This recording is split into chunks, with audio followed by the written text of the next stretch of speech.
자, 이겁니다. 이제 이번 논란을 저희가 이게 하나하나 조금 이제 조각조각 짚어볼 텐데요. 우리 서정호 변호사가 이제 말씀을 쭉 하셨는데, 그럼 하나하나 따져보겠습니다.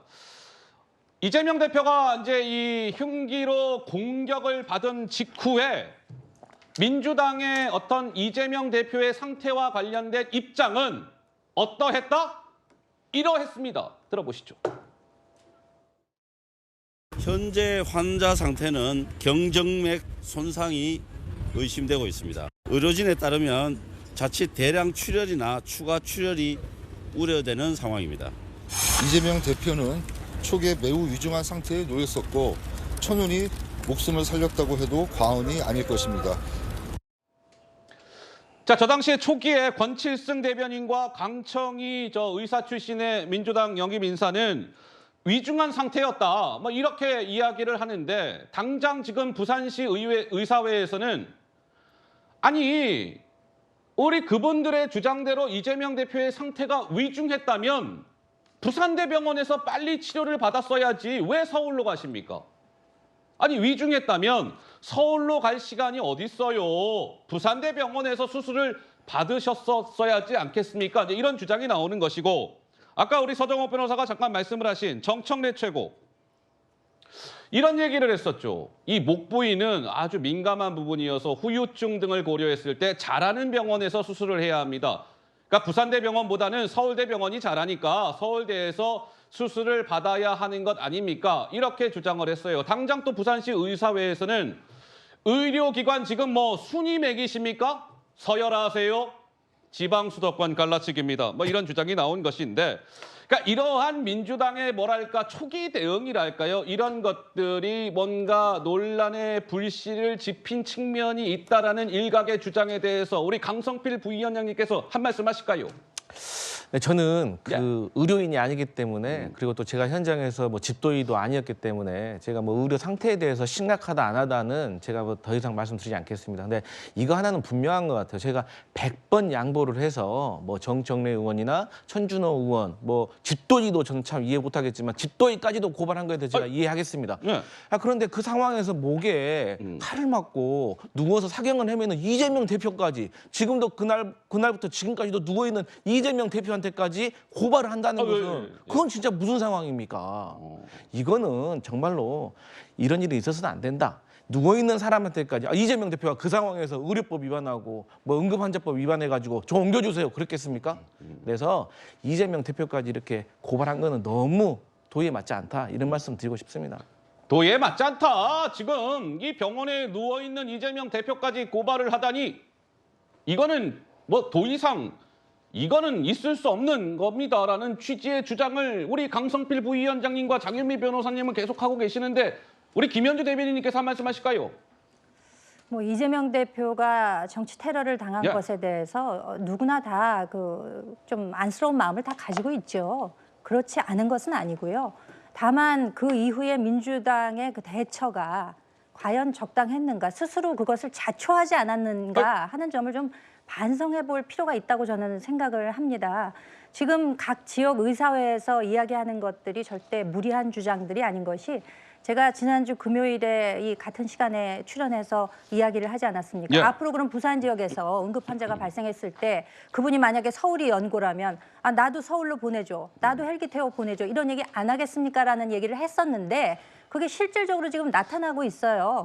그 채널 A가 그 보도한 바에 따르면 지역에서 20여 군데 이상에서 충남 및 제주도 등에서 나도 응급으로 서울에 보내줘라는 이야기를 했다는 겁니다. 아까 실제로 지금 이재명 대표가 이제 부산에서 서울로 헬기 이송된 소식이 알려지자 너도 나도 좀 이렇게 서울로 옮겨주시오, 이런 요구들이 빗발치고 있다, 이런 말씀이신 건가요? 그렇죠. 그런 경우에 사설 구급차를 이용하게 되면은 그 비용이 부산에서 서울로 옮기게 되면 60만 원, 광주에서 서울로 올 경우에 48만 원이 소요된대요. 근데 이제 119 응급차를 이용하게 되면 이거는 국고에서 나가는 것이기 때문에 비용이 들지 않거든요. 그럼 이 대표는 헬기 태워서 보냈는데 나도 119 응급차를 이용해서 가겠다라는 주장이 당연히 나올 수밖에 없는 것이거든요. 저는 이렇기 때문에 그 민주당 측에서 이제 곧 그 퇴원을 하실 거 아니겠습니까? 과거 그 2006년에 박근혜 전 대표가 예. 피습당했을 당시와 지금 너무 모든 면에 좀 비교가 되고 있는 것이 그 박근혜 대표는 당시에 11cm 자상의 깊이가 1에서 3cm였고요. 예. 당시에 걸어서 본인이 연세 세브란스에 가서 국소마 치료를 응급수술하고 9일 입원했다 퇴원을 했습니다.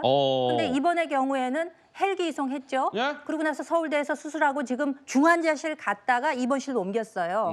그러면 결국 어느 정도 후유증이 염려되지 않는 상황 동안 입원을 했다가 이제 퇴원을 하게 되면 예.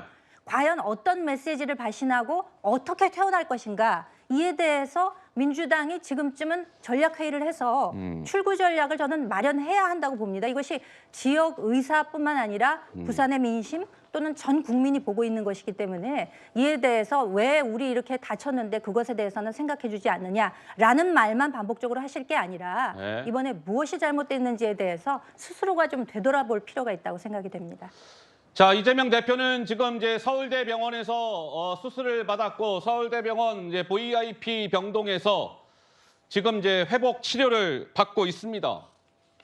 그런데 아까 권칠승 대변인과 강청희 민주당의 영입 인사 의사 출신 이분들의 주장은 이재명 대표의 상태가 매우 위중했습니다라는 취지의 주장을 했었고, 그런데 민주당의 장경태 최고는 이 권칠승, 강청희 이 두 사람과 또 약간 다른 취지의 주장을 합니다. 이렇게요. 들어보시죠. 부산대 권역외상센터는 비상응급 치료를 받아야 되는 곳입니다. 오히려 여기서 대표가 눌러 앉아서 권역외상센터에서 막 치료만 받고 있었다 그러면 비상응급을 받아야 되는 환자들을 방해할 수 있는 오해를 받을 수 있기 때문에.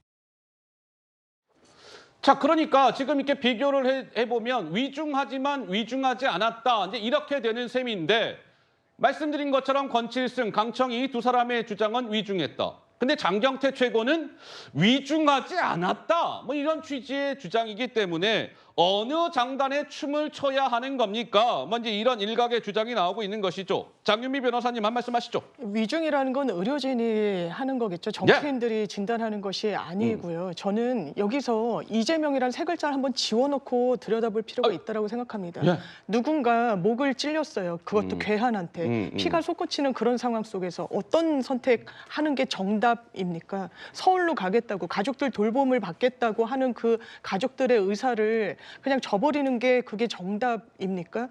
왜 이재명이란 세 글자에 이렇게 달리 판단을 하십니까? 일단 정치 테러가 일어난 거 아니겠습니까? 예. 저는 이재명이란 세 글자를 다른 어떤 정치인, 여야를 떠나서 국민의힘의 어떤 당직자, 당원, 의원을 넣더라도 저는 이런 선택을 했을 때 이처럼 비난에 가까운 비판해선 안 된다라는 입장입니다.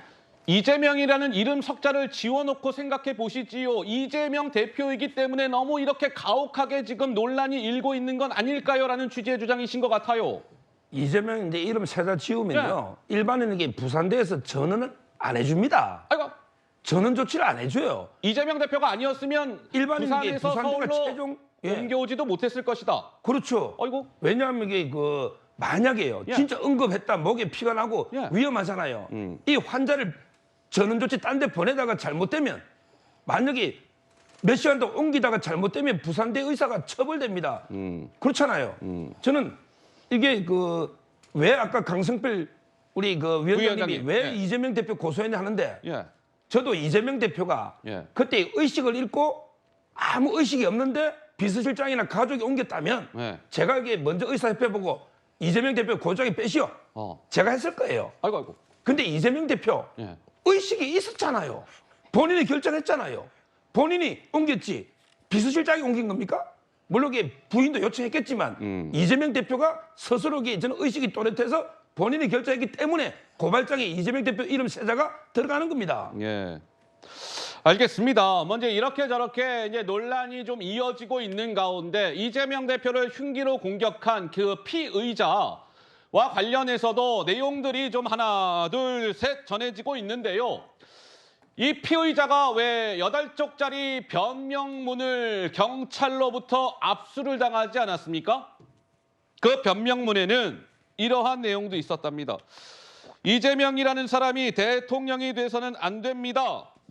이런 취지의 내용도 담겼다. 근데 또 하나는 이 피의자 김모 씨가 범행 전날, 하루 전날 1월 1일 날 이러한 동선도 지금 밝혀졌습니다. 범행 하루 전인 1일 날 오후 4시에 김해 봉화마을에서 양산 평산마을에 도착한 시간이 1일 오후 4시경인데 이때 저 사람이 이동할 때 이재명 민주당 대표의 지지자 차량을 얻어 타고 이동을 했다. 또 같은 날 오후 8시경에 가덕도에서 창원에 있는 한 모텔에 도착한 시간이 오후 8시경인데 마찬가지로 이재명 민주당 대표의 지지자 차량을 얻어 타고 이동했다. 이거 이재명 대표의 지지자 차를 얻어 타고 이 피의자가 곳곳을 사전 답사를 한 거 아니냐, 범행을 위해서. 뭐 이런 얘기가 나오고 있는 것이죠. 그래서 경찰은 모레쯤에, 그러니까 이번 주 수요일쯤에 최종 수사 결과를 발표한다고 하니 그 결과도 지켜봐야 될 것 같습니다.